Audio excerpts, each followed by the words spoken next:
Camera પર તો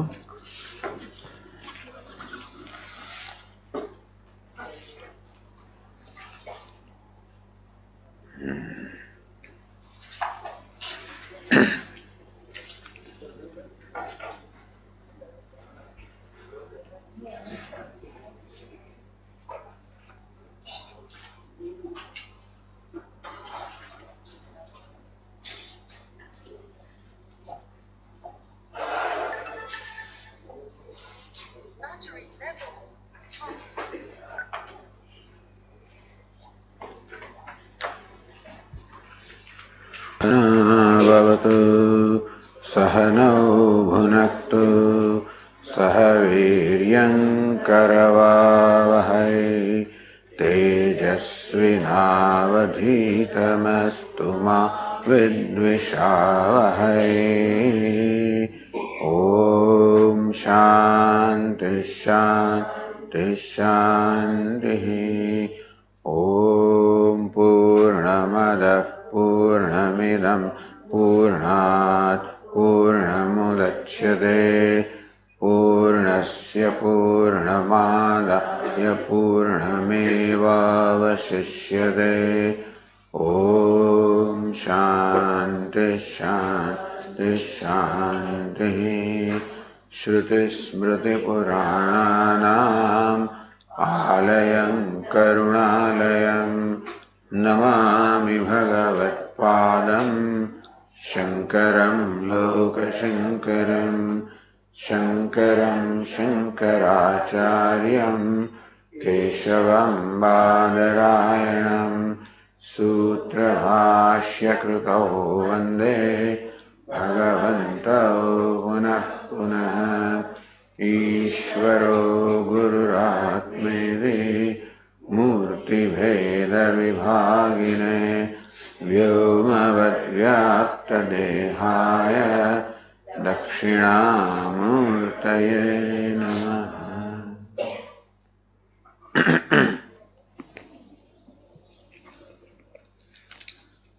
अस्तमित आदित्य याज्ञवल्क्य चन्द्रमस्यस्तमिते शान्तिग्नौ शान्तायां वाचे किं ज्योतिरेवायं पुरुष इति आत्मैवास्य ज्योतिर्भवतीति आत्मनैवायं ज्योतिषा आस्ते पल्यते कर्म कुरुते विपल्येति।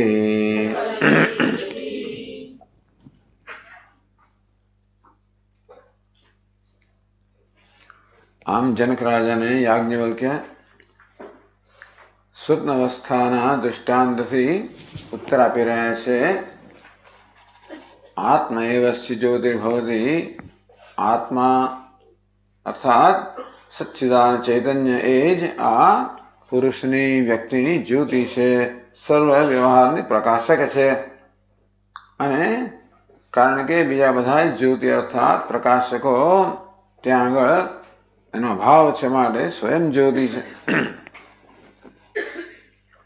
આ પ્રકારે સ્વપ્ન અવસ્થાની સંદર્ભમાં આત્માનું સ્વયં જ્યોતિષત્વ એનો ઉપદેશ કરવામાં આવ્યો. એ સ્વપ્ન અવસ્થાના સંદર્ભમાં હવે આ ગ્રંથકાર ચર્ચાને આગળ ચલાવે છે કે કેવી રીતે સ્વપ્ન અવસ્થા આપણને અહમ બ્રહ્માસ્મિ એ મહાવાક્યનો બોધ કરાવવાની પણ કેવું સુંદર દૃષ્ટાંત છે. અથવા તો સ્વપ્ન અવસ્થામાં જયારે આલોચન કરવામાં આવે, વિચાર કરવામાં આવે, ત્યારે હું બ્રહ્મ છું, તત્વમસી, તું બ્રહ્મ છે, એ મહાવાક્યનો અર્થ આપણને સ્પષ્ટ થાય છે. સ્પષ્ટ થાય છે અર્થાત આપણામાં એની સંભાવના, યોગ્યતા જન્મે છે કે આ વાત બરોબર છે, હું બ્રહ્મ હોઈ શકું, મારામાં બ્રહ્મ હોવાની યોગ્યતા છે. અર્થાત જીવ અને બ્રહ્મના ઐક્યની સંભાવના આપણે આ સ્વપ્નના અનુભવથી કે સ્વપ્નના આલોચન પરથી એનો નિશ્ચય કરી શકે છે. બહુ મહત્વની વસ્તુ થઈ. એક કોઈક અલગ વસ્તુ થઈ, મૌલિક વસ્તુ થઈ. સ્વપ્નના સંદર્ભમાં આ પ્રકારે મહાવાક્યના ઉપદેશ કરવામાં આવે કે મહાવાક્ય જે છે એની સંભાવના બતાવવામાં આવે કે ગ્રંથકારે કોઈ જાગૃત અવસ્થામાં તું બ્રહ્મ છે એ જ્યારે ઉપદેશ સાંભળવામાં આવે ત્યારે હું વિશે મારામાં એવી બધી ગ્રંથિઓ છે કે હું જીવાત્મા છું, પરતંત્ર છું, સર્જન સૃષ્ટ છું, નિયંત્રિત છું, પરિચ્છિન્ન છું. આ પ્રકારના સમગ્ર જીવન દરમિયાનના મારા અનુભવથી મારા વિશે આ બધા નિર્ણય જે મેં કરેલા છે નિર્ણયો કે હું સર્જન થયેલું છે, હું તો નિયમોના અધીન છું, સર્વ રીતે મર્યાદિત છું, અર્થાત મારી શક્તિઓ અલ્પ છે, જ્ઞાન બધું અલ્પ છે.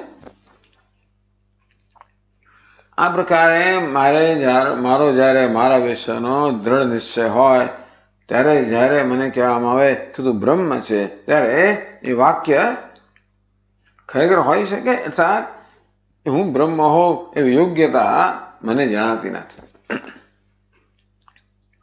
એટલે આ વાક્યનો ઉપદેશ કરવામાં આવે ત્યારે પણ મહાવાક્ય ખરેખર સાચું છે અથવા કહે છે એ જ માની લેવાનું કે આનો બીજો કઈ અર્થ કરવો જોઈએ.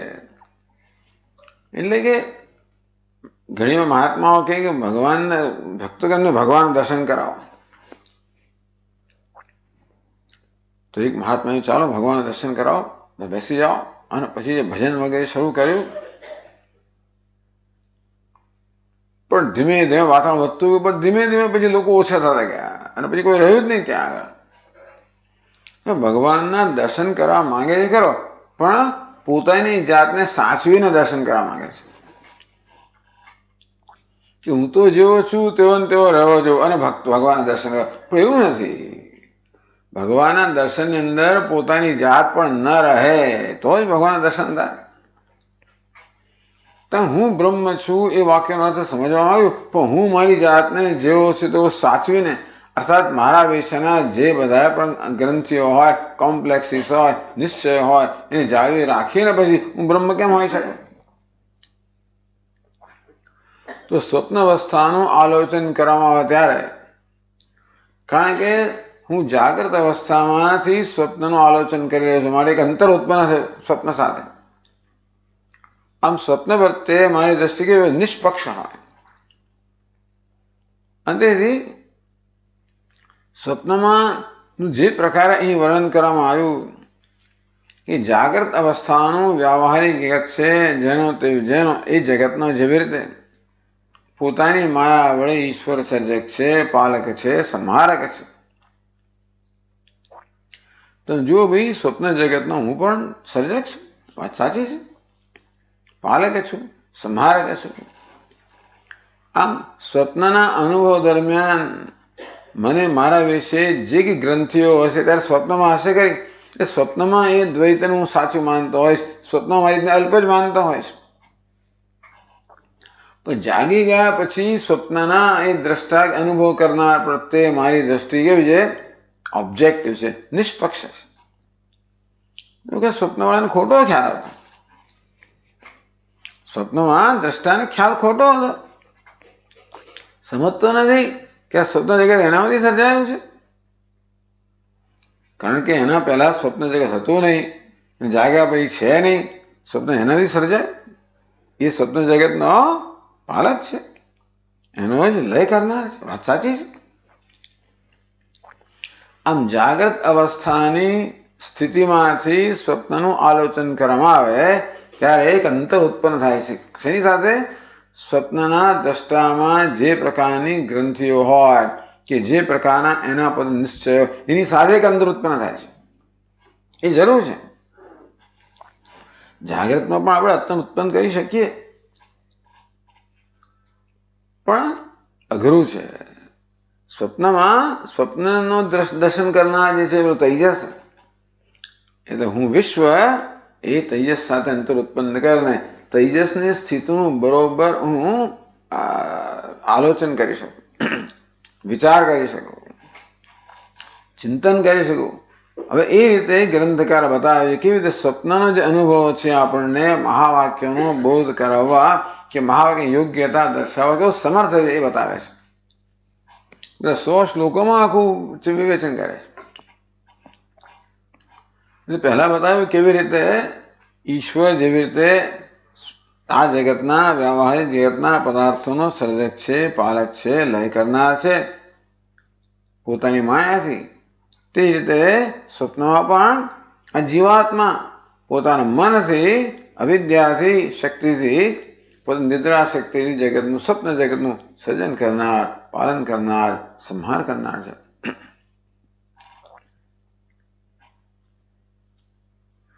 અને સ્વપ્નના કેવી રીતે આ બધા સ્વપ્નના જે બધા પદાર્થો છે, વ્યક્તિઓ છે, જગત છે કેમ ઉત્પન્ન થયું?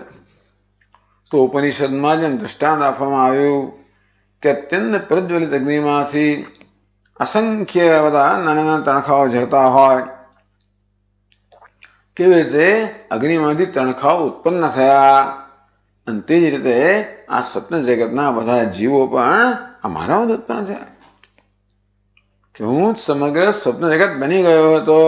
આમ સ્વપ્નમાં જે જીવો હતા પ્રમાતાઓ હતા, બધા કોણ? માનવથી ઉત્પન્ન થયા.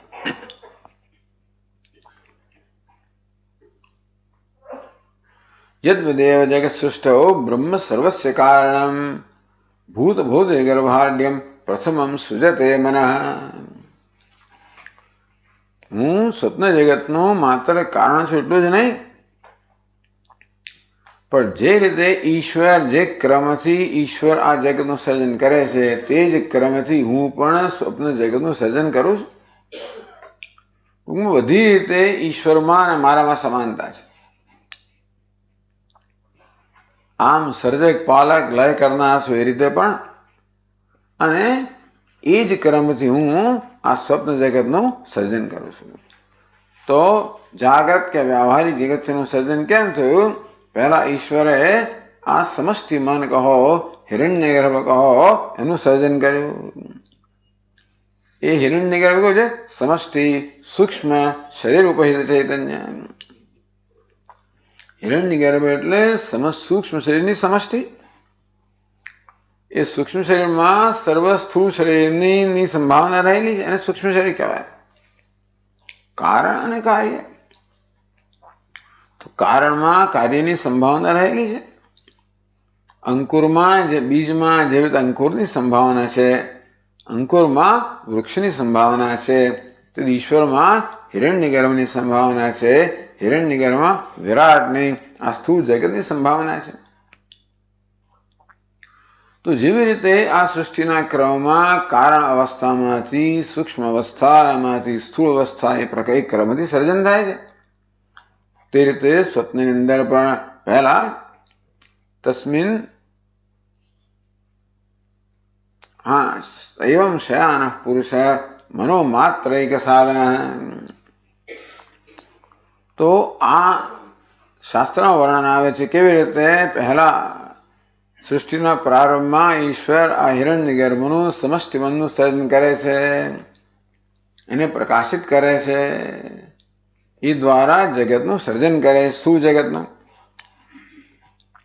એવમ શયાન પુરુષ. તે રીતે આ શયાન એટલે સ્વપ્ન જોનારો મનુષ્ય મનોમાત્રૈક સાધન. એ શું કરે છે? આ એકમાત્ર સાધન જે મન છે, જેના વડે સ્થૂળ જગતનું સર્જન થવાનું છે, પહેલા એ પોતાના મનનું સર્જન કરે છે. મનસા સૃજતે વિશ્વમ. અને જેવી રીતે ઈશ્વર આ સમષ્ટિ મન એટલે કે હિરણ્યગર્ભ દ્વારા આ સમગ્ર સ્થૂળ જગતનું સર્જન કરે છે, તેવી રીતે આ સ્વપ્ન જગતનો સર્જક આ દ્રષ્ટા છે એ પણ એના મન દ્વારા સમગ્ર સ્વપ્ન જગતનું સર્જન કરે છે. એટલે ઈશ્વર જેવી રીતે આ વ્યવહારિક જગતનો ઈશ્વર છે, તેવી રીતે સ્વપ્ન જગતનો હું ઈશ્વર છું. ઈશ્વરના બધા લક્ષણો મને લાગુ પડે છે. ઈશ્વરના કહો, બ્રહ્મના કહો, બ્રહ્મનું શું લક્ષણ છે? જગત કારણમ જન્માદ યસ્ય યતઃ, જેમાંથી જગતનો જન્મ, પાલન, સંહાર સર્વ થાય છે. એ જ પ્રકારનું લક્ષણ સ્વપ્નના સંદર્ભમાં મને લાગુ પડે છે કે હું સ્વપ્ન જગતનો સર્જક છું, પાલક છું, લય કરનાર છું. એ જ ક્રમથી સર્જન કરું છું. એટલે જાગૃત અવસ્થામાં તો હું તણખા સમાન છું. હું તો તણખલું નથી એવું લાગે. પણ કારણ કે સ્વપ્નનું હું આલોચન કરી શકું છું દૂર ઉભો રહે નિષ્પક્ષપણે. એટલે સ્વપ્નમાં મને મારા વિશે જે ગ્રંથિઓ હોય એ કોઈ ગ્રંથિઓ જાગ્રતના સંદર્ભમાં કે જાગ્રતના દ્રષ્ટિબિંદુ મારે સ્વીકારવાની જરૂર નથી. જાગ્રતના દ્રષ્ટિબિંદુથી હું સ્વપ્નનું નિષ્પક્ષ આલોચન કરી શકું છું અને જોઉં છું કે હું સ્વપ્નનો સર્જક છું, પાલક છું, લય કરનાર છું, એ જ ક્રમમાં નિયામક છું. સ્વપ્નનો ઈશ્વર છું. આમ ઈશ્વરના ગુણો મારામાં છે, નથી એવું ને?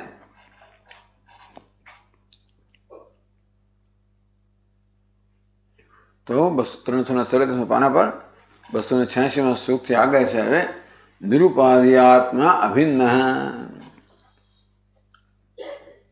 તો ઉપાધિ એટલે કે સર્જનની દ્રષ્ટિએ પણ આ જીવની ઈશ્વરની સામ્યતા બતાવી. સમાનતા એક વસ્તુ છે, એકતા બીજી વસ્તુ છે. આમ જીવ જે છે, સ્વપ્નનો જે ઈશ્વર છે, જીવમાં ઈશ્વરમાં સમાનતા બતાવી કે ઈશ્વરના જે લક્ષણો છે બધા આ જીવમાં પણ લાગુ પડે છે, ઘટે છે. આ તો વેશના સ્તરની વાત થઈ. વેશ ધારણ કરનાર છે એમાં ઐક્ય છે, વેશ પહેરનાર છે એમાં સમાનતા છે, વેશ ધારણ કરનારમાં ઐક્ય છે. સમાનતા એટલે શું?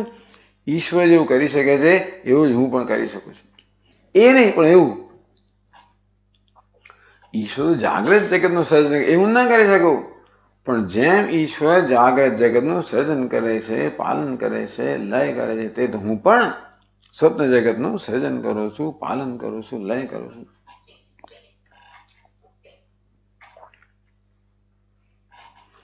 આ પ્રકારે લક્ષણ કેવું છે? તો કે તટસ્થ લક્ષણ. જન્માદ યસ્ય યતઃ, જેમાં જગતનો જન્મ છે, સ્થિતિ છે, ભંગ છે, તે સ્વપ્ન જગતની જન્મ, સ્થિતિ, ભંગ મારે કારણે છે. એ પ્રકારે સમાનતા બતાવી. હવે કહેશે કે જો ભાઈ આ તો વેશના સ્તરે સમાનતા બતાવી. વેશ એટલે કે ઉપાધિના સ્તરે સમાનતા બતાવે. જે નિરુપાધિક છે, વેશ ધારણ કરનાર છે. વેશ શું છે? ઉપાધિ છે. વેશ ધારણ કરનાર નિરુપાધિ છે, નિર્વિશેષ છે. ત્યાં શું છે? ઐક્ય છે. તો જેમ અગ્નિ અને તણખામાં એમના કાર્યમાં સમાનતા છે કે બંને બાળી શકે, બંને પ્રકાશિત, પણ એમના સ્વરૂપમાં ઐક્ય છે. એમના કદમાં ઐક્ય નથી. ઉપાધિ જુદી છે. અગ્નિ તો બહુ મોટા લાકડાની ઉપાધિ છે, અને તણખો છે નાનકડું પેલું કણ લાકડાની કરચ એની ઉપાધિ છે, પણ સ્વરૂપમાં બંને એક જ છે. ટીકા કહે બ્રહ્માહમિતિ વાક્યાર્થે યોગ્યતામ સ્પષ્ટયિતુમ ઉપાધિ વિનિર્મુક્ત આત્મની ભેદો નાસ્તિ તાવત દર્શયતિ.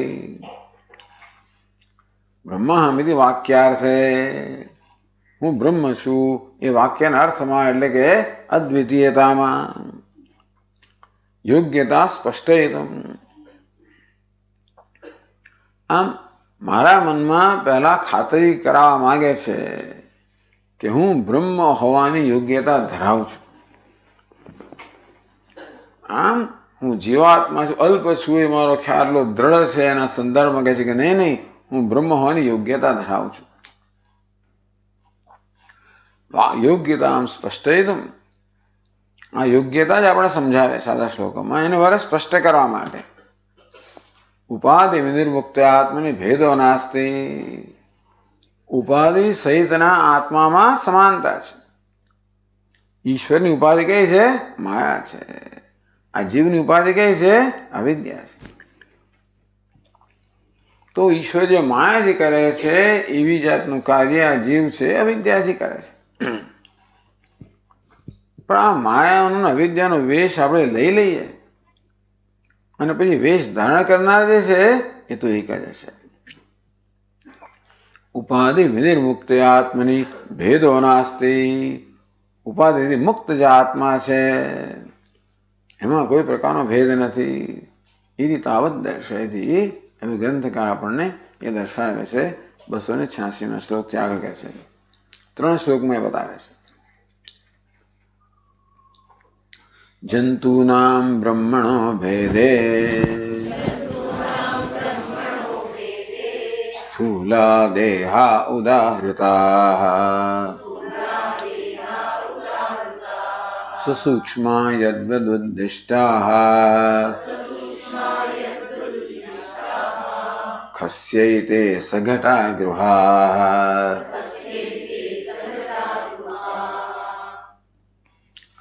સ્વ નથી, ખસ્યૈતે, સ્વસ્યૈતે નથી. ખ ને સ્વમાં ભેદ પારખવો જરા અઘરો હોય છે, જોવું પડે. એટલે મેગ્નિફાઈંગ ગ્લાસથી જોવું પડે અંદર કંઈક છે ને પેલું કે રવા અને ખમણે તકલીફ પડી જાય છે.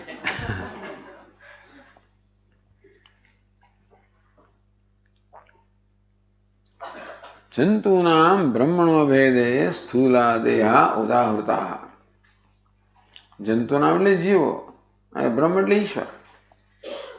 જીવ અને ઈશ્વરના ભેદની અંદર એવું શું છે જે જીવ અને ઈશ્વર વચ્ચે ભેદ ઉત્પન્ન કરે છે? જો ઈશ્વર સચ્ચિદાનંદ સત્યમ જ્ઞાનમ અનંતમ બ્રહ્મ છે, સચ્ચિદાનંદ છે, અને જીવ પણ સચ્ચિદાનંદ હોય તો પછી મારામાં જીવપણાનો ખ્યાલ કોણ જન્માવે છે? ભેદ ઉત્પન્ન એટલે ભેદનો ખ્યાલ જન્માવો. ભેદ તો કોઈ ઉત્પન્ન ના કરી શકે. જીવને ઈશ્વરમાં કોઈ ખરેખરો ભેદ જન્માવી ના શકે. ચૈતન્યના કોઈ ટુકડા ના કરી શકે, પરંતુ ભેદનો ભ્રમ જન્માવી શકે. એવું શું છે જે ઈશ્વર અને જીવ વચ્ચે આ ભેદનો ભ્રમ ઉત્પન્ન કરે છે? સ્થૂલા દેહા ઉદાહૃતા. સુસૂક્ષ્મ એની સાથે જાય. સુસૂક્ષ્મ સ્થૂલા દેહા ઉદાહૃતા. સુની સસૂક્ષ્મ એટલે સૂક્ષ્મ દેહ સહિત. સૂક્ષ્મ દેહ સહિતના સ્થૂળ દેહ. આ સ્થૂળ દેહ ક્યારે ચેતન બનતો હોય? એમાં જયારે સૂક્ષ્મ કે સૂક્ષ્મ શરીર હોય ત્યારે. એટલે આપણી ઉપાધિ કઈ છે? આ સ્થૂળ શરીર સૂક્ષ્મ શરીર સહિતનું સ્થૂળ શરીર આપણી ઉપાધિ છે. દેહદ્વય, બે દ્વય કયા? સૂક્ષ્મ શરીર અને સ્થૂળ શરીર. બસ એ આપણી ઉપાધિ છે. એટલે કે મર્યાદિતનો ખ્યાલ જન્માવનારી ઉપાધિ એટલે શું? મર્યાદિતતાનો ખ્યાલ જન્માવનારી વસ્તુ. કેવી રીતે સ્થૂળ સૂક્ષ્મ દેહ આપણામાં મર્યાદિતપણાનો ખ્યાલ કેવી રીતે જન્માવે છે? એમાં અહમ ભાવ છે. આ સૂક્ષ્મ દેહ સહિતના સ્થૂળ દેહમાં અહમ ભાવ ધરાવવાને કારણે આપણામાં પહેલા તો ભેદભાવ અન્ય કરતા ભિન્ન છું.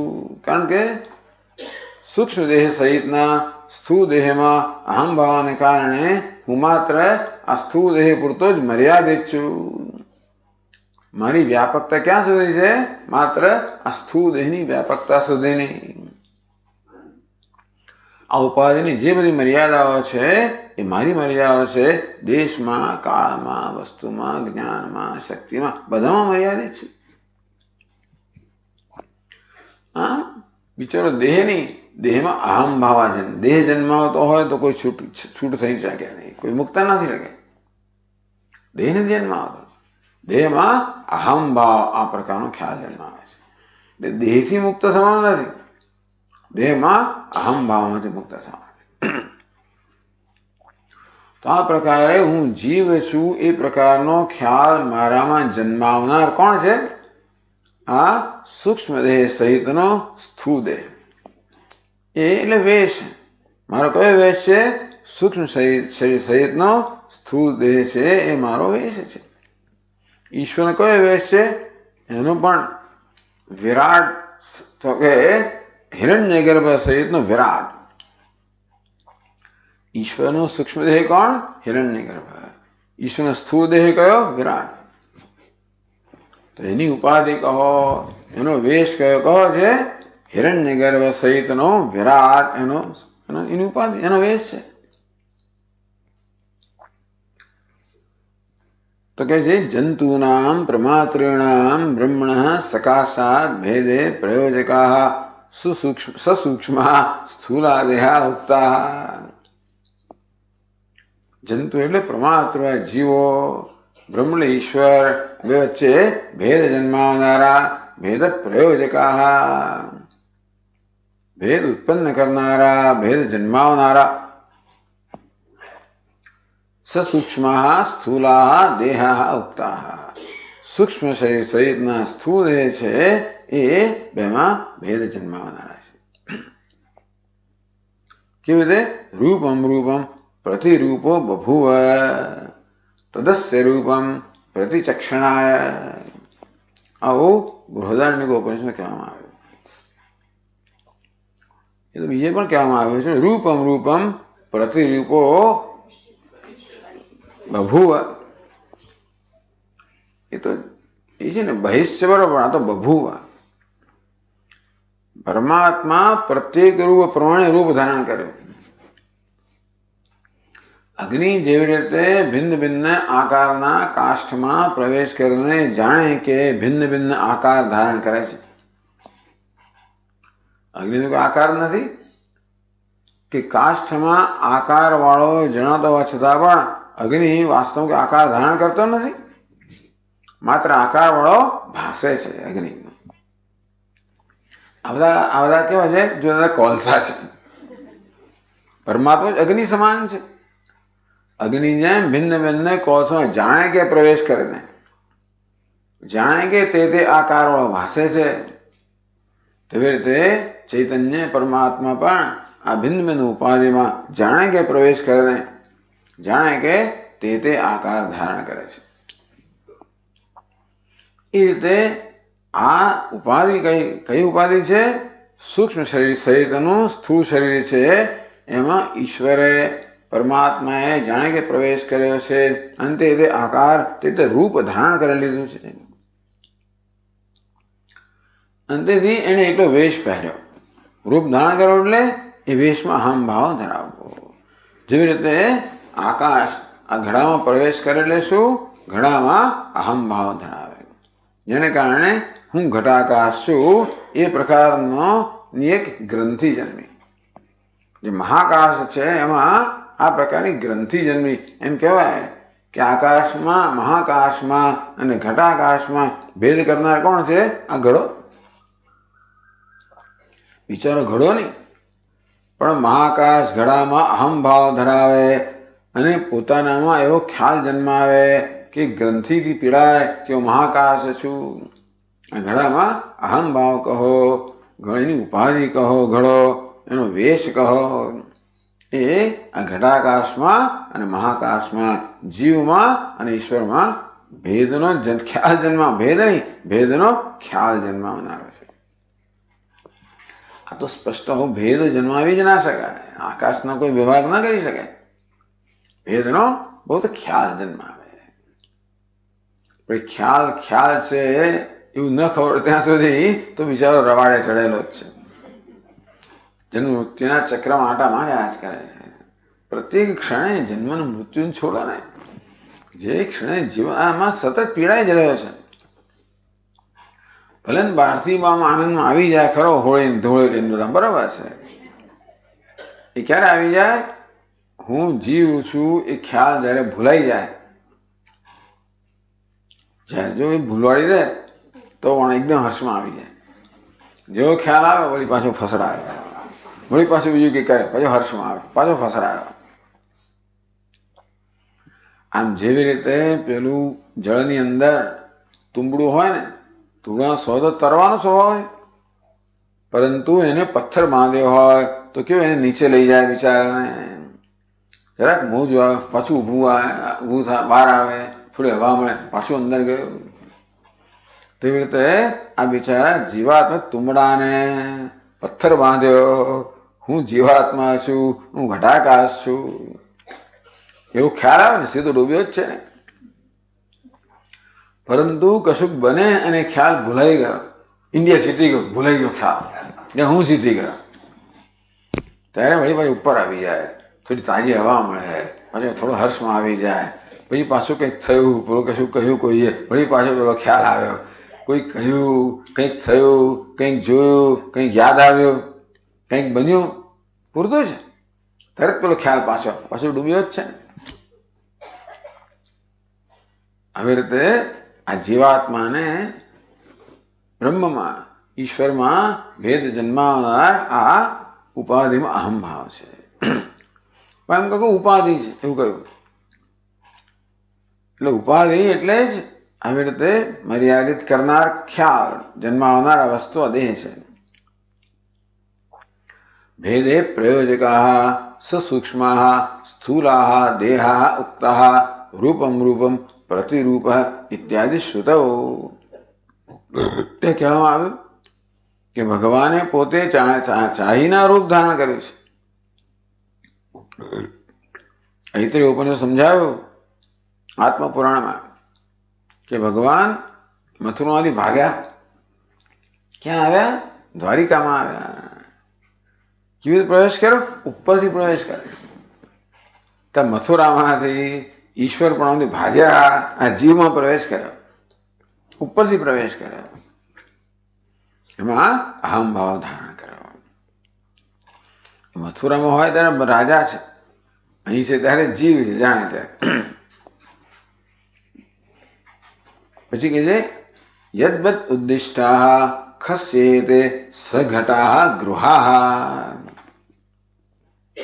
આ વ્યષ્ટિ સમષ્ટિનું દ્રષ્ટાંત આપ્યું. એક ઘટ અને ગૃહ. ઘટ એટલે નાનકડો આકાશ, ઘર એટલે મોટું આકાશ. તો જેવી રીતે આપણે વ્યક્તિગત ઉપાધિ છે, સ્થૂળ શરીર, આ સ્થૂળ શરીર સમષ્ટિને શું કહેવાય? વિરાટ. એ વિરાટ ઈશ્વરની ઉપાધિ. વ્યક્તિગત ઉપાધિ મન, એની સમષ્ટિને શું કહેવાય? હિરણ્યગર્ભ, એ ઈશ્વરની ઉપાધિ. વ્યષ્ટિ અને સમષ્ટિ, એના માટે ઘડો અને ઘર એવું દ્રષ્ટાંત આપવામાં આવે. એટલે કે સઘટા ગૃહા, આ ઘટ સહિતનું ઘર. એ જેવી રીતે ઘટાકાશ અને મહાકાશ વચ્ચે ભેદ ઉત્પન્ન કરવા માટે નિમિત્ત બને છે, નિમિત્ત બને. યથા ખસ્ય આકાશસ્ય ભેદે પ્રયોજકા સૂક્ષ્મ ઘટા સ્થૂલા ગૃહા, એવું કહ્યું. વ્યષ્ટિ સમષ્ટિ પણ સ્થૂળ સૂક્ષ્મ કહ્યું. ઘડો કઈ જગ્યાએ છે? સૂક્ષ્મ શરીરના સ્થાને છે, અને ઘર સ્થૂળ શરીરના સ્થાને. લોકે વ્યવહૃતા, તો ઘટાકાશ અને ગૃહાકાશ. તો આકાશમાં બે પ્રકારના ખ્યાલ જન્મ્યા. ચાલો, જીવ અને ઈશ્વર, વ્યષ્ટિ અને સમષ્ટિ. તો સ્થૂળ, સૂક્ષ્મ અને સ્થૂળ.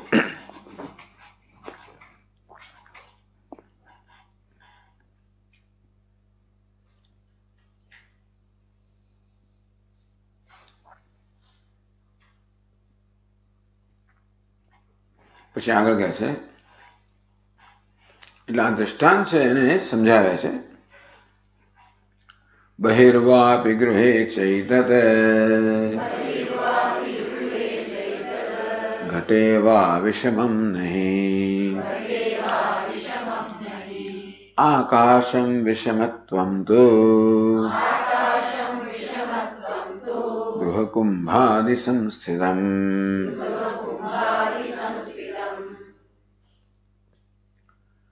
બહિર્વાપી ગૃહે ચેતત ઘટે વા વિષમમ નહીં આકાશમ. આકાશમ વિષમમ નહીં. આકાશ પેલા ઘડા સાથે સંયોજાયેલો ઘટાકાશ હોય કે ગૃહ સાથે ગૃહાકાશ હોય. આકાશમાં વિષમતા અસમાનતા વિષમતા નથી. આકાશ તો એવું જ નિરાકાર રહે છે, નિર્વિશેષ રહે છે. ઘડો આકાશમાં કોઈ પ્રકારની વિશેષતા ઉત્પન્ન કરી શકતો નથી. ઘડો આકાશને આકાર ના આપી શકે, વિશેષતા ના આપી શકે. તેમ ઘર પણ આકાશને આકાર ના આપી શકે, વિશેષતા ના આપી શકે. આકાશ તો ઘડામાં દેખાતું હોય કે ઘરમાં દેખાતું હોય, ક્યાં આપણે દેખાતું હોય. કેવું છે? નિરાકાર છે, નિર્વિશેષ છે. અને તેથી ઘટ સાથે સંકળાયેલા આકાશમાં કે ગૃહ સાથે સંકળાયેલા આકાશમાં કોઈ પ્રકારનો ભેદ નથી, વિષમતા નથી, અસમાનતા નથી, એકતા છે. તો પછી એ વિષમતા ક્યાં છે? તો બહિર્વાપી ગૃહે ચૈતત ઘટેવા. આ ઘડો, ઘર, બહાર આ બધી વસ્તુમાં અસમાનતા છે. ઘડાનું કદ આટલું છે, ઘરનું કદ મહાન છે. વિષમતા ક્યાં છે? ઉપાધિમાં છે, વેશમાં છે. પણ ઉપાધિ કે વેશ ધારણ કરનાર પેલો આકાશ છે, એમાં કોઈ પ્રકારની એમાં ઐક્ય છે. ત્યાં સમાનતા, ત્યાં શું છે? ઐક્ય. ઉપાધિમાં સમાનતા, પણ ઉપહિતમાં શું છે? ઐક્ય. યથા આકાશમ બહિઃ દેશે ગૃહે ઘટેવા વિદ્યમાન વિલક્ષણમ ન આગળ એક ત્યાં આગળ અલ્પ વિરામ હોવું જોઈએ. ન નહીં તો પછી ન કિંતુ એવું ના થઈ જોઈએ. ટૂંકમાં આકાશ બહારનું આકાશ હોય, મહાકાશ હોય, ઘરની અંદર હોય કે ઘડાની અંદર હોય, એમાં કોઈ વિષમતા અસમાનતા છે નહીં. ઘણા ઘટાકાશ બરોબર મહાકાશ એક જ છે, ઐક્ય છે, મુખ્ય અર્થમાં ઐક્ય છે. કિંતુ એક રૂપમ એવા, એક જ રૂપ છે. તો વિષમતા ક્યાં? વિષમત્વમ તું ગૃહાદિ ઉપાધિગતમેવ. વિષમતા કહો, અસમાનતા કહો, ક્યાં છે? ઉપાધિમાં છે. ઘડાનું કદ આટલું નાનું છે, ઘરનું કદ મોટું છે. મહાકાશ સર્વવ્યાપક છે તો મહાકાશ જ, પરંતુ આ ગૃહરૂપી ઉપાધિને કારણે મહાન જણાય, ઘટરૂપી ઉપાધિને કારણે અલ્પ જણાય. મહાકાશ પોતે તો મહાનતા અને અલ્પતા બંને ખ્યાલથી રહિત છે. એ તો ઘરને મોટું કહીએ આપણે, કોના સંદર્ભમાં? ઘડાના સંદર્ભમાં. તેથી પેલાને ગૃહાકાશ એટલે મોટું આકાશ, ઘટાકાશ નાનું આકાશ એવું કઈ. આકાશમાં મોટાપણું પણ નથી, નાનાપણું પણ નથી, અંદરપણું પણ નથી, બહારપણું પણ નથી. એ ઘરના કે ઘડાના અંદર ને બહાર એવું કહીએ, નાનું મોટું કહીએ. પણ નાના મોટાપણું ક્યાં છે? ઉપાધિમાં છે. અંદર બહારપણું ક્યાં છે? ઉપાધિમાં છે. આકાશમાં તો અંદર બહારપણું પણ નથી, નાના મોટાપણું પણ નથી. જયારે ખસી ગઈએ આપણે, થોડુંક અંતર ઉત્પન્ન કરીએ, ઘટાકાશ ખસીને મહાકાશમાં જઈએ, આ બધા અંતરો તરત જતા છે ને, તરત જ બસ આ જ કહે છે, ખસી જવાનું જ કહે છે. ભાગવતમાં કે બધામાં કે બ્રાહ્મણ હોય શું બ્રાહ્મણે શું બ્રાહ્મણે પુલકશે, બ્રાહ્મણ હોય કસાઈ હોય, બધાની અંદર એક જ પરમાત્મા છે.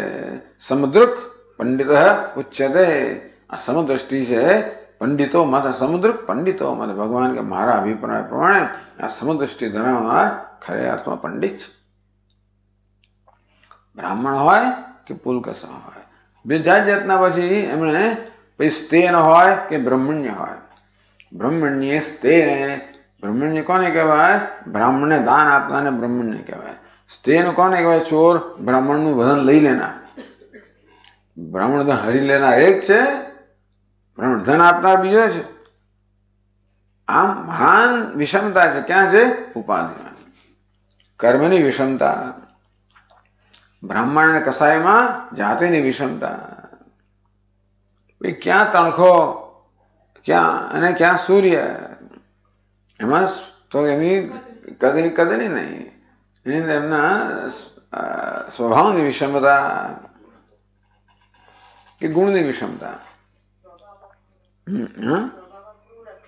હા, ક્રૂર અને અક્રૂર, ક્રૂરમાં ને અક્રૂરમાં સ્વભાવની વિષમતા, ગુણની વિષમતા, કર્મની વિષમતા, જાતિની વિષમતા, બધી વિષમતાઓ છે. એમાં સમદૃક બધી વિષમતાઓમાં જે સમાન દર્શન કરનાર છે એ પંડિત છે. સતત આ એક જ ઉપદેશ કરવામાં આવે છે. અસમાનતા તો અનુભવ છે જ, વિષમતા તો અનુભવ છે, એક સ્તરનો અનુભવ છે. એ પૂરેપૂરો અનુભવ નથી, પણ માત્ર આપણે ઇન્દ્રિયોથી જ્યારે બધો અનુભવ કરીએ ત્યારે વિષમતાનો અનુભવ થાય છે.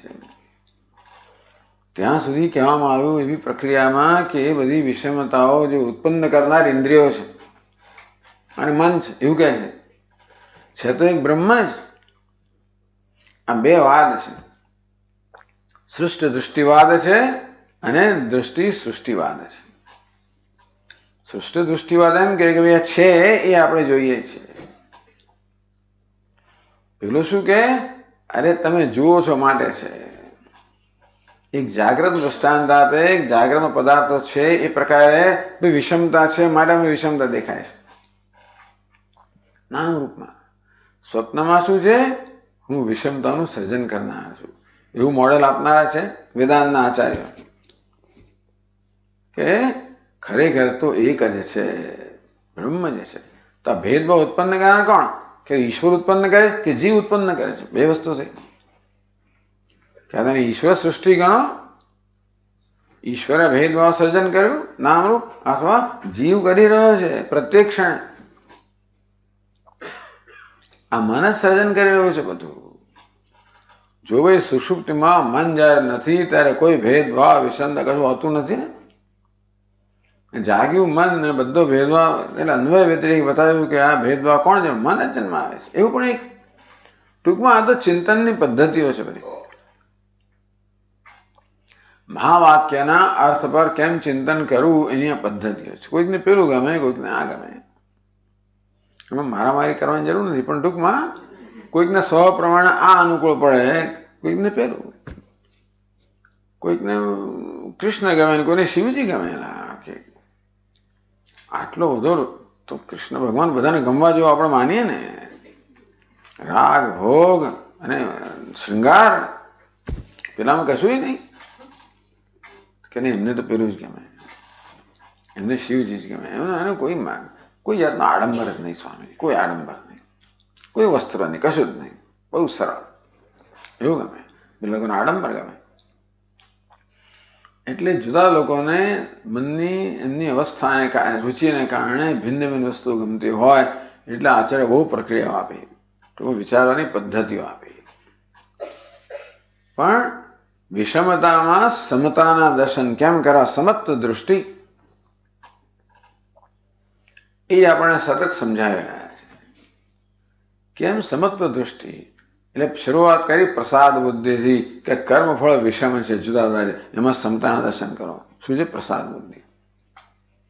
કર્મમાં પણ વિષમતા છે ને, જો કર્મ જુદું હોય એમાં સમતાના દર્શન કરો. શું છે? ઈશ્વરાત્મ બુદ્ધિ. આ કર્તાઓ જુદા છે એમાં સમતાના દર્શન કરો. કોણ છે? કર્મણી અકર્મય પશ્યે. આમ ધીમે ધીમે આપણને વિષમતામાંથી સમતામાં કેમ લઈ જવા એ બતાવ્યું કે વિષમતા ક્યાં છે? ઉપાધિમાં છે. પરંતુ ઉપાધિ જેમાં મર્યાદિતપણા કે મહાનપણાનો ખ્યાલ છે. અલ્પજ્ઞતા એ ખ્યાલ હોય તો સર્વજ્ઞતા બીજો ખ્યાલ થયો. જે ખ્યાલ તો ઈશ્વર બીજો ખ્યાલ થયો.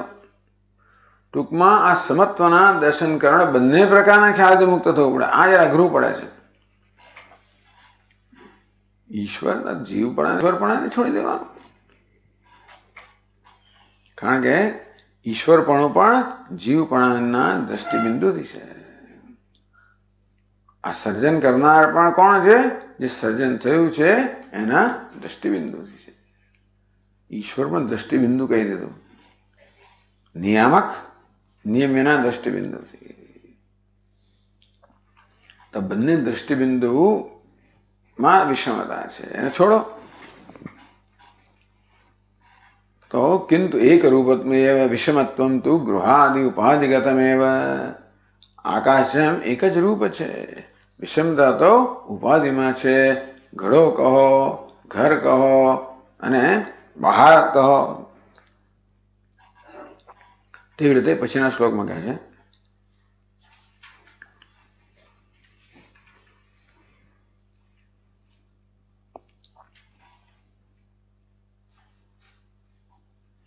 સ્થૂલ સૂક્ષ્મ શરીરેષુ વૈષમ્યમ સમુપસ્થિતમ બ્રહ્મણો ન સ્વરૂપેણ કુત્રાપ્યેતત્ તથૈવ હિ.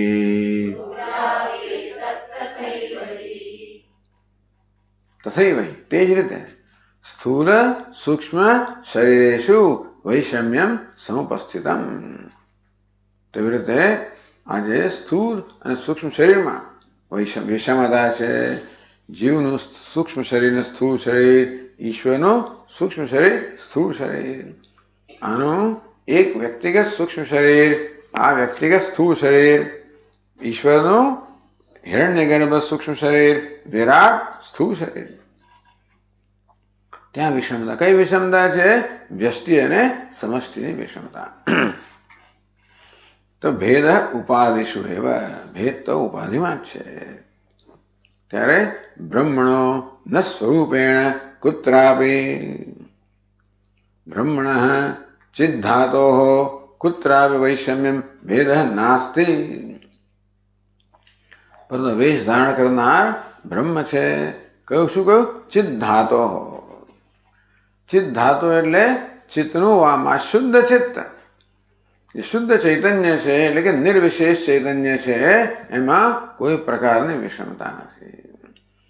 કારણ કે આ વેશ ધારણ કરનારમાં કોઈ પણ પ્રકારનો પ્રભાવ પાડી શકતો નથી. વેશ ધારણ કરનાર તો એનો એ જ રહે છે, ભલે ભિખારીનો વેશ પહેરે. પ્રભાવ કોણ પાડે છે? વેશમાં અહમ ભાવ પ્રભાવ પાડનારો છે. વેશ નહીં, વેશ બિચારે કઈ માંગ નથી. વેશમાં અહમ ભાવ.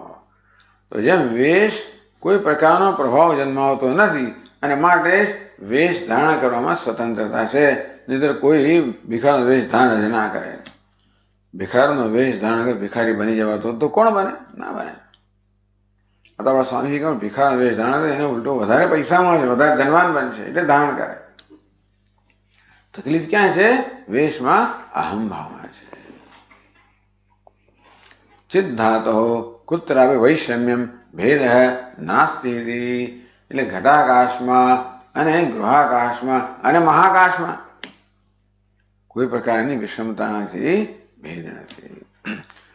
આ રીતે ઉપાધિના સ્તરે સમાનતા બતાવીને ઈશ્વરના બધા લક્ષણો આ સ્વપ્નના જીવમાં બતાવે અને સ્વરૂપના સ્તરે ઐક્ય બતાવ્યું.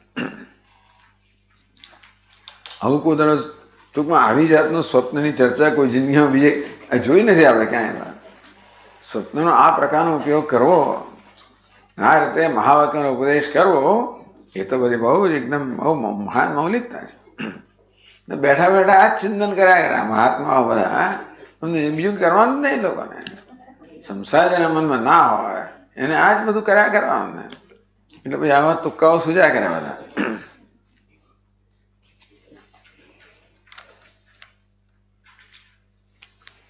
હવે કહે છે કે ભાઈ સ્વરૂપમાં તો હવે શું, ઉપાધિમાં ભેદ નથી એમ કહે છે. ધીમે ધીમે ઉપાધિ અભેદ 338 પાન પર કહે છે. એવમ ઉપહિત અભેદ મુક્ત્વા ઉપાધિનામ અભેદમ વક્તુમ. ઉપહિત એટલે કોણ? વેશ ધારણ કરનાર. ઉપાધિનો વેશ ધારણ કરનાર, ઉપાધિમાંથી મર્યાદિત જણાનારને ઉપહિત કહેવાય. જેમ કે આપણું સ્ફટિક છે એ ઉપહિત કહેવાય, એનું બાજુમાં ફૂલ છે ઉપાધિ કહેવાય. તો ઉપહિત તેમ તેવી રીતે ચૈતન્ય સ્ફટિક સમાન છે. આ સૂક્ષ્મ સ્થૂળ દેહ કેવા છે? ઉપાધિ છે. અંતેથી જેમ પેલા પુષ્પનો લાલ રંગ સ્ફટિકમાં એનો આભાસ પડે, એ સ્ફટિકને લાલ દેખાડે, લાલ બનાવે નહીં, લાલ દેખ. તેવી રીતે આ સ્થૂળ સૂક્ષ્મ શરીર પણ ચૈતન્ય સ્ફટિક સમાન છે. એમાં એવી જાતનો મર્યાદિત પણ આભાસ જન્માવે. એટલે ઉપાધિમાં પણ એવી રીતે એકતા બતાવે. જેમ અનાત્મામાં એકતા બતાવે, આત્મા પણ એક છે, અનાત્મા એક છે એવું બતાવ્યું. ક્યાં બતાવ્યું? લઘુ વાસુદેવ મનનમાં, કે પ્રકૃતિ દ્રષ્ટિએ પણ અનાત્મા એક જ છે. અનાત્મા પણ સરખું જ છે, કદ જુદું જુદું હોય. આત્મા મુખ્ય અર્થમાં એક છે, અનાત્મામાં શું છે? કારણમાંથી કાર્યની અનેકતા છે. જ્યારે ઉપહિત જે છે એ તો મુખ્ય અર્થમાં એક છે. હવે ઉપહિતની ઐક્ય બતાવ્યું, મહાકાશમાં એ આકાશમાં ઐક્ય બતાવ્યું, ચિત્ત ધાતુમાં ઐક્ય બતાવ્યું. હવે કે છે ઉપાધિ જે છે, વ્યષ્ટિ ઉપાધિ, સમષ્ટિ ઉપાધિ, એમાં અભેદમ વક્તુ, એમાં કોઈ ઝાઝો ભેદ નથી. સૂક્ષ્મ ઉપાધિ સ્વરૂપમ તાવત અભિનયતી, તો ઉપાધિનું સ્વરૂપ બતાવે છે, અભિનય કરીને એ કેવું વર્ણન કરીને બતાવે છે. પછીના શ્લોકમાં સૂક્ષ્મ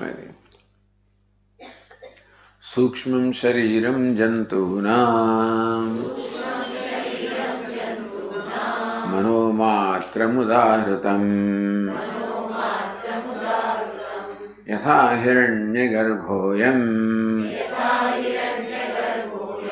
બ્રહ્મણો વ્યક્તરૂપિણઃ નિર્મિમીતે યથા તેન સૂત્રેણૈવ જગત્પટમ તથા શયાનઃ પુરુષઃ મનઃસૂત્રમ જગત્પટમ.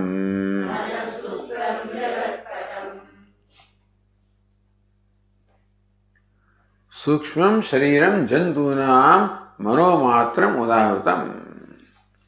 જંતુનામ ને જીવાનામ, આ જીવો જે બધા એનું સૂક્ષ્મ શરીર કયું છે?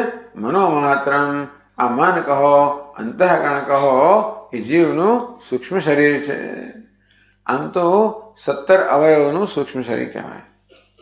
કા 5 જ્ઞાનેન્દ્રિયો, 5 કર્મેન્દ્રિયો, 5 પ્રાણ, મન અને બુદ્ધિ. મન બુદ્ધિનું અંતઃકરણ બન્યું એટલે 17 કહેવાય ખરા, પણ પ્રધાનતા કોની છે?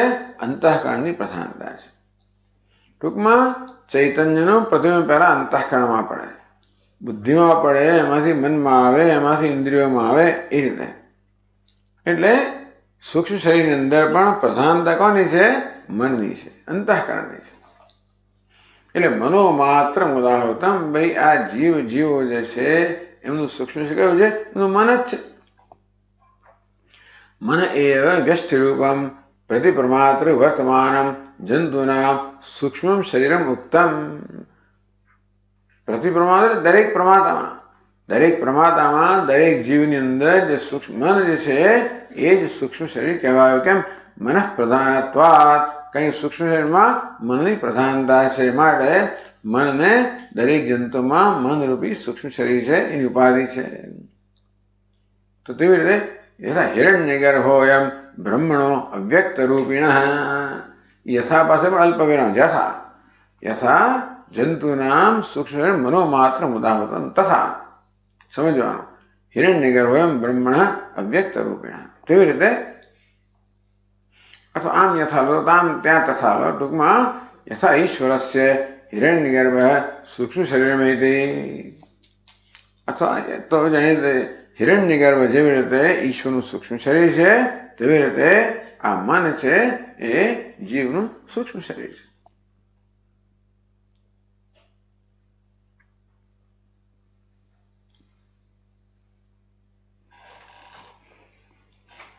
કોણ કયો છે? અવ્યક્ત રૂપિણ બ્રહ્મણ. બ્રહ્મને કહ્યું અવ્યક્ત રૂપિણ, જેનું રૂપ હજી વ્યક્ત થયું નથી. એટલે કે કારણ અવસ્થામાં જે છે ઈશ્વર કહેવાય, એનું સૂક્ષ્મ શરીર પછી આવ્યું મન, સ્થૂળ શરીર આવ્યું પછી એટલે હિરણ્યગર્ભ અને વિરાટ. તો તેવી રીતે અવ્યક્ત ઉપાધિ વાળો બ્રહ્મ કહો, ઈશ્વર કહો, એનું સૂક્ષ્મ શરીર હિરણ્યગર્ભ છે. આ જીવનું સૂક્ષ્મ શરીર મન છે. પછી શું કરે છે ઈશ્વર? નિર્મિમિતે યથા તેન સૂત્રેણ જગત પતમ. આ હિરણ્યગર્ભને સૂત્ર પણ કહે છે. સૂત્ર એટલે દોરો. તો જેવી રીતે દોરામાંથી કહો અથવા તો પેલા શું કહીશું આપણે એને, હા પૂન નહીં, એમાંથી જે વણે ટૂંકમાં દોરામાં તારમાં, તાર, ચાલો હા, તો તારમાંથી જેવી રીતે આ કપડું વણવામાં આવે, તંતુ, ચાલો તંતુ, તાર, તંતુમાંથી જેવી રીતે આ વસ્ત્ર વણે ને પેલો વણકર, ઈશ્વર કોણ છે? વણકર છે. શું કરે છે? જગત રૂપી વસ્ત્ર વણે છે. વણવા માટેની પાસે આ તંતુ કયો કે તાર કયો? હિરણ્યગર્ભ રૂપી તારમાંથી આ ઈશ્વર, કયો ઈશ્વર? અવ્યક્ત, એટલે અવ્યક્ત ઉપાધિ ઈશ્વર કહેવાય. ટૂંકમાં વિરાટ, હિરણ્યગર્ભ અને ઈશ્વર. સ્થૂળ શરીર રૂપી સમષ્ટિ ઉપાધિ વિરાટ કહેવાય. સમષ્ટિ સૂક્ષ્મ ઉપાધિથી હિરણ્યગર્ભ કહેવાય. અને અવ્યક્ત કહો કે માયા કહો, હવે સમષ્ટિ અવિદ્યા કહો, એને ઉપાધિથી ઈશ્વર કહેવાય.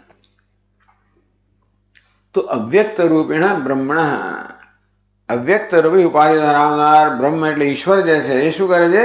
જગતનું સર્જન કેવી રીતે કરે? તંતુથી. કયા તંતુથી?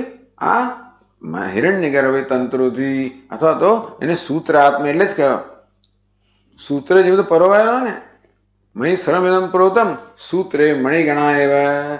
સૂત્રમાં જેવી બધા મણિના સમૂહ પરોવાયેલા હોય તેવી રીતે આ વસ્ત્ર છે ઓતમ પ્રોતમ. આ વસ્ત્ર ઓત પ્રોત છે એમાં, એ તંતુમાં. તંતુ કોણ છે? સૂત્ર. સૂત્ર કોણ છે? હિરણ્યગર્ભ. એટલે સૂત્રાત્મા, હિરણ્યગર્ભ રૂપી સૂત્રમાંથી, દોરામાંથી, તંતુમાંથી, યાનમાંથી આ ઈશ્વર આ સ્થૂળ જગતનું સર્જન કરે છે. નિર્મિમિતે યથા તેન સૂત્રેણ જગત પટમ. આ જગત રૂપી વસ્ત્ર ઈશ્વર હિરણ્યગર્ભ રૂપી સૂત્રમાંથી વણે છે. યથા ઈશ્વર તેન હિરણ્યગર્ભ સૂત્રેણ સ્થૂળ પટમ નિર્મિમિતે રચયતે. તેવી રીતે તથા શયાન પુરુષ મનઃસૂત્રમ જગત પટમ. તો ઈશ્વર જે દૃષ્ટાંત છે, જીવ દાષ્ટાંત. તથા તે રીતે શયાન પુરુષ, તે રીતે સૂતેલો એટલે કે સ્વપ્ન જોનારો જીવ છે. મનઃસૂત્રમ જગત પટમ, સ્વપ્નનું જગત છે, એનું સૂત્ર જોઈએ ને. જગતનું પટ એટલે સ્વપ્ન રૂપી જે વસ્ત્ર છે, એ વસ્ત્રને ગૂંથવા માટે, એનું નિર્માણ કરવા માટે એને પણ સૂત્ર જોઈએ ને. આ મન એનું સૂત્ર છે. તો સ્વપ્નમાં જીવાત્મા રૂપી ઈશ્વર પોતાના મન રૂપી સૂત્રથી સ્વપ્ન જગત રૂપી વસ્ત્રનું એ જ નિર્માણ કરે છે. જેવી રીતે ઈશ્વર હિરણ્યગર્ભ રૂપી સૂત્રથી આ સમષ્ટિ સ્થૂળ જગતનું નિર્માણ કરે છે. એ રીતે સમાનતા બતાવે.